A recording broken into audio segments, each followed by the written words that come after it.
Hello, bienvenue dans cette nouvelle vidéo.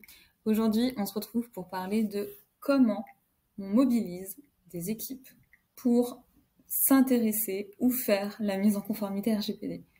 Ça marche aussi pour comment on mobilise, on intéresse des humains pour vouloir devenir DPO. Vraiment, c'est une grande question. C'est une question qui d'ailleurs a été soulevée quand j'étais la semaine dernière à un événement pro entre DPO et donc c'était une conférence privée, etc. Et il y a une personne dans l'audience qui dit comment on fait pour mobiliser les équipes, comment on fait pour donner envie à des étudiants de devenir DPO. Et les personnes qui étaient sur scène à ce moment-là n'ont pas su répondre. Et je les comprends, hein, chacun ses sujets, on peut pas être bon partout et c'est normal, sinon il n'y aurait pas d'intelligence collective. Moi, si tu me demandes de faire une opération à cœur ouvert demain, je te réponds non. C'est vraiment pas une bonne idée. Voilà, chacun son sujet. Mais effectivement, moi j'avais des réponses à ces questions-là et du coup je vais te les partager en vidéo comme ça, comme tu l'as compris. Elles sont disponibles, les réponses sont disponibles 24 heures sur 24, 7 jours sur 7, aussi longtemps que YouTube. Moi je te tourne mon contenu tout de suite, après c'est plié et il n'y a plus qu'à interagir dans les commentaires pour compléter, apporter chacun sa vision, sa couleur sur les choses. Et puis voilà, mais au moins ça donne un point de discussion et de débat en faisant cette vidéo YouTube. Donc, le suspense étant désormais infini, j'ai réfléchi et j'ai identifié à peu près 2-3 sujets. Fondamentalement, j'avais 2 sujets de base, mais j'en ai un troisième là qui vient de me popper juste avant de lancer l'enregistrement de cette vidéo. Ça va un peu faire, stratège fifou, mais bon, c'est aussi le marché. On est là pour créer des entreprises et quand tu crées une entreprise, tu apprends beaucoup sur ce qu'on appelle les lois sociales, comment échanger avec un humain en face de soi, et c'est vrai que c'est important aussi. Du coup, avec ce teasing sans nom, je vais le garder pour la fin, comme ça sera bien atroce, bien scandaleux, et ça fera polémique dans le monde du RGPD. Je rigole, j'ai absolument pas cette ambition-là, je suis absolument personne. Donc, c'est parti. Première chose, c'est quelque chose que j'ai fait avec mes clientes, mais que j'ai pas fait pour les motiver. Parce que moi, j'ai eu une chance énorme. J'ai une de mes clientes, on a constitué ce que j'appelle la Dream Team RGPD. Moi, je suis juriste, donc les mots ont un sens. Et quand ma cliente, quand on va appeler ma cliente, je sais pas, quand ma cliente Stylobi, on a signé ensemble, elle a rapidement pu identifier une Dream Team qui pouvait s'occuper de la mise en conformité RGPD, donc des référentes, pour s'occuper de la conformité RGPD dans chacune des établissements, des directions qu'elle avait. Et effectivement, en discutant de ça, quand on a fait donc le kick-off, donc la réunion de lancement, on était tout ensemble, ma cliente Stylobi et les membres de sa Dream Team, elles sont quand même 5, c'est énorme. Et oui, c'est des femmes, que voulez-vous, j'y peux rien, c'est ainsi. Donc effectivement, on était là, le gang de la Dream Team RGPD, tout ensemble, réunis en visio. Et effectivement, la première chose que je leur ai dit, c'est de un, merci. Je suis hyper heureuse de vous avoir. C'est un bonheur sans nom pour nous, DPO, d'avoir des gens avec qui discuter et qui sont là de manière volontaire, bienveillante et qui sont vraiment là pour comprendre et apprendre. J'ai trouvé ça absolument fantastique, hein, parce qu'on va pas se mentir, ça n'arrive pas souvent. Et effectivement, d'avoir ces personnes-là, ces femmes membres de la Dream Team, ça donne envie. Ça donne envie, ça évoque quelque chose de positif qui fait que, bah ouais, en fait, moi, je suis dans la Dream Team de Madame RGPD. Je suis désolée, mais ça fait sourire. Et rien que faire sourire les gens quand on parle de RGPD, c'est une victoire. Et du coup, j'étais très heureuse pour ça. Et donc, ce que je leur ai dit à toutes, c'est bonjour mesdames, bienvenue. En rejoignant la Dream Team RGPD, vous avez fait une décision évidemment humaine et bienveillante parce que vous êtes là pour des valeurs de sincérité, confiance, transparence. Vous voulez vraiment prendre soin des données qu'on vous confie parce que vous mesurez l'importance que vous avez et la responsabilité que vous avez quand on vous confie toutes les données d'une personne.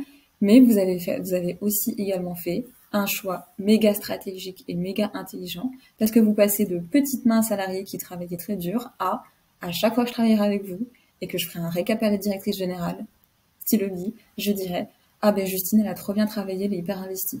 Ah ben Faustine, elle travaille super dur, elle est hyper investie. Ah ben oui, moi j'arrive à voir toutes les 2 semaines Bichette parce que en fait, elle est ultra motivée. Du coup, on a fait le registre de traitement, on a fait la IPD, on a fait la cartographie, on est en train de bosser comme des oufs ensemble parce qu'en fait, elle est grave motivée.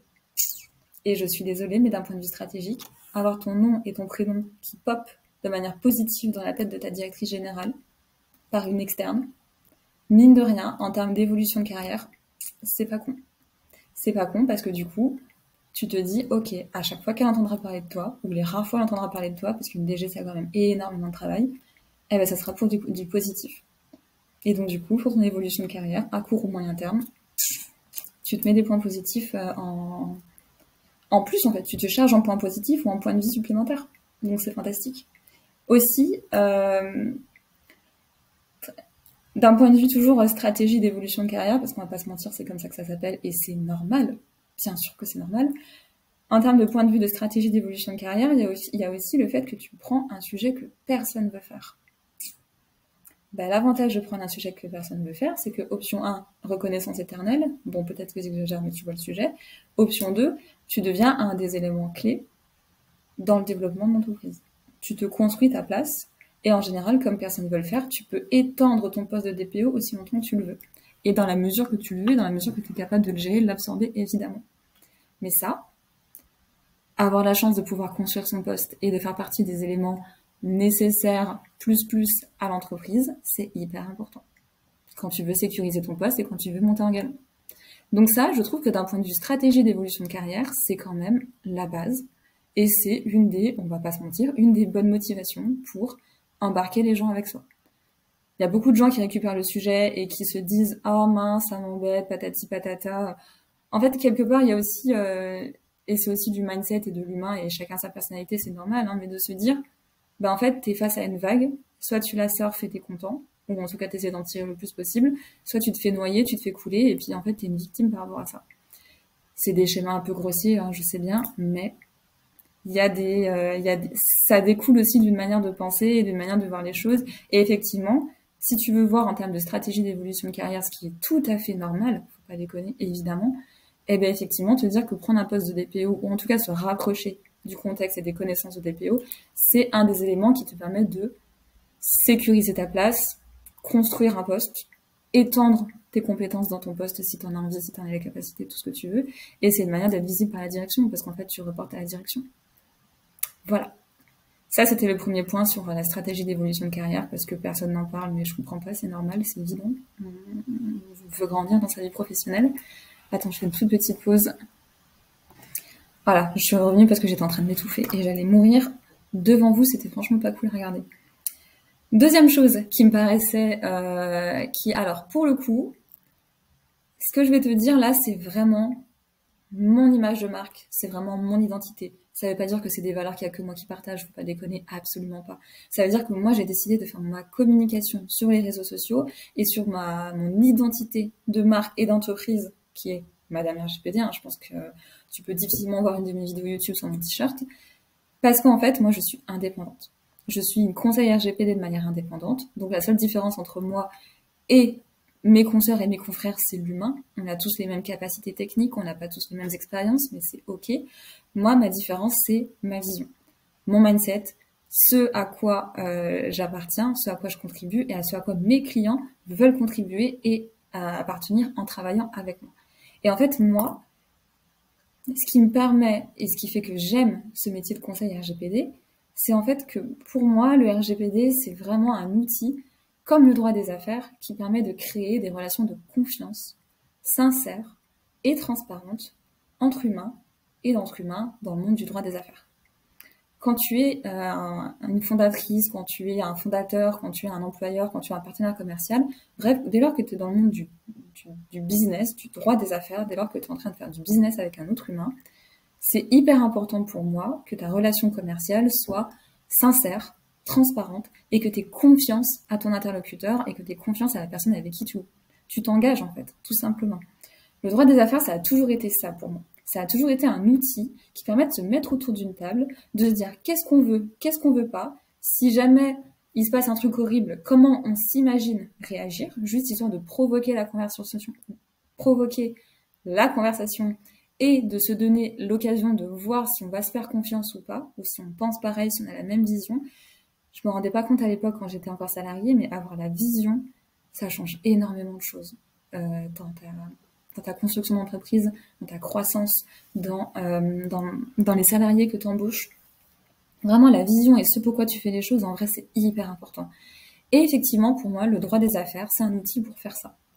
Droit des affaires, donc c'est ma formation, tu as compris que je suis une ancienne juriste en droit des affaires dans l'industrie, dans des grosses industries françaises. Et maintenant, je me suis spécialisée RGPD. Pourquoi? Parce que c'est fantastique, c'est super cool. Et surtout, en vrai, le RGPD, c'est ne fais pas aux autres ce que tu n'aimerais pas qu'on te fasse. C'est prendre soin de toutes les données qui t'identifient en tant qu'humain et de les sécuriser au même titre que tu voudrais qu'on prenne soin de tes propres données à toi. Pour moi, le RGPD, et comme beaucoup de monde, c'est le respect de la vie privée, c'est prendre soin de toutes tes données qui font que qu'on t'identifie en tant qu'humain et de les protéger de la même manière que je voudrais qu'on protège mes propres données.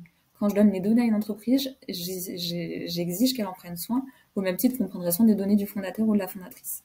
Et donc en fait, RGPD, c'est ni plus ni moins que utiliser un mélange entre le droit des affaires et la cybersécurité pour protéger la donnée qui identifie un humain qu'on te confie.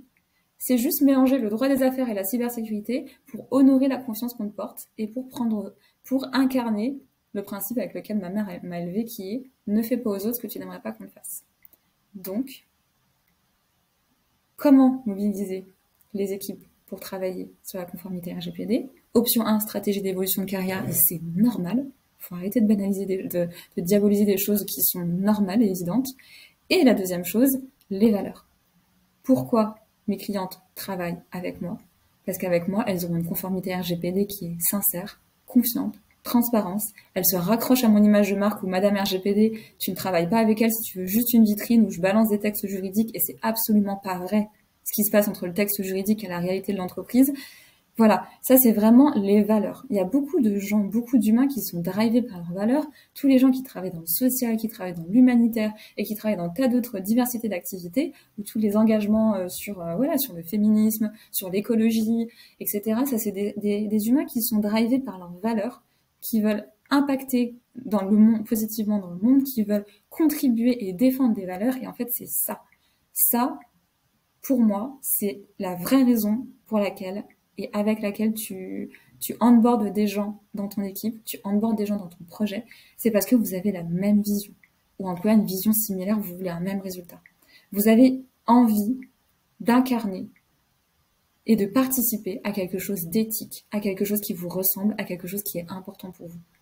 Et pour moi, c'est ça, la meilleure manière de mobiliser les équipes, et c'est celle que je vois hein, quand j'arrive en clientèle, que mes clientes elles sont partagées entre ah Inès elle est sympa, mais en même temps on va faire du RGPD, donc du coup je plonge les deux pieds dedans dans l'angoisse absolue. Bon, bah, voilà, tu vois mais du coup tu te dis ok, on va y aller petit à petit. Le job d'Inès c'est de connaître le chemin, le job d'Inès c'est de savoir où elle m'amène, le job d'Inès c'est de piloter. Moi je veux juste faire ma séance de travail aujourd'hui de 2 heures, on va avancer, faire notre livrable, on va être contente. Et effectivement, quand tu raccroches les gens à le droit des affaires, le RGPD ou n'importe quoi, à un sujet a une valeur, donc comme moi, le RGPD a la confiance, sincérité et transparence, et ben en fait, t'arrives tout de suite à au moins ouvrir les écoutilles, ouvrir un peu les chakras et te dire, ok, c'est pas juste la loi qui me tombe dessus et si je respecte pas, je me fais sanctionner et puis patati patata. Donner du sens et de la valeur à des choses, en vrai, ça change tout. Ça te permet de conscientiser énormément de sujets. Et effectivement, pour moi, ça, du coup, je vais essayer de cuter ce passage. Je m'arrête là.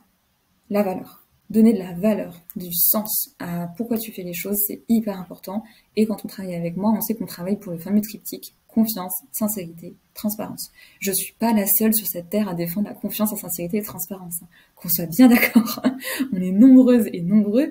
Depuis que je publie sur les réseaux sociaux, j'ai plein de DPO et de consoeurs et de confrères qui m'écrivent pour me dire qu'ils pensent pareil. C'est pas une surprise. On est beaucoup, on est des humains.